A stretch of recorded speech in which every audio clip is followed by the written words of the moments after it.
This is how to put a 2018 Mazda 3 into the rear brake pad maintenance mode. I have a procedure here. This procedure did not work on this car. I tried the first procedure and it did not work. The second procedure I have is the one that worked on this car. So you turn the ignition on. Do not press the brake pedal, just hit the ignition on twice. Push down on the parking brake button and press the brake pedal to release the parking brake. And then we're going to push down on the switch and push down on the gas pedal until it hits the kickdown switch. And then we're going to hit the ignition 3 times within 5 seconds.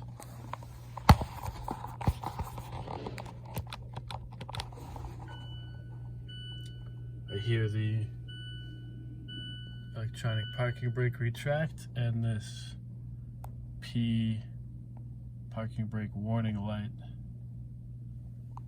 illuminates.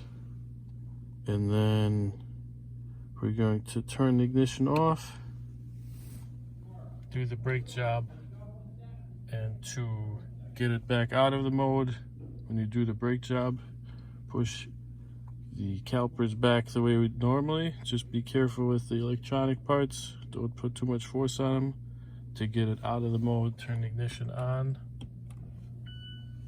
and push the gas pedal down all the way, pull up on the switch and hit the ignition again 3 times.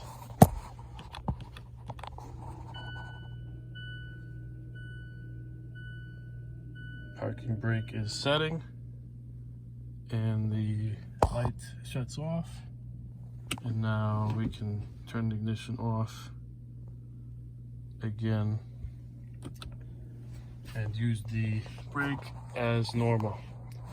Of course, you want to test everything after, test drive and set it a few times, but that's it. And then there is one more mode that I didn't have to use, but this is one more guide in case the first 2 didn't work. Thanks for watching.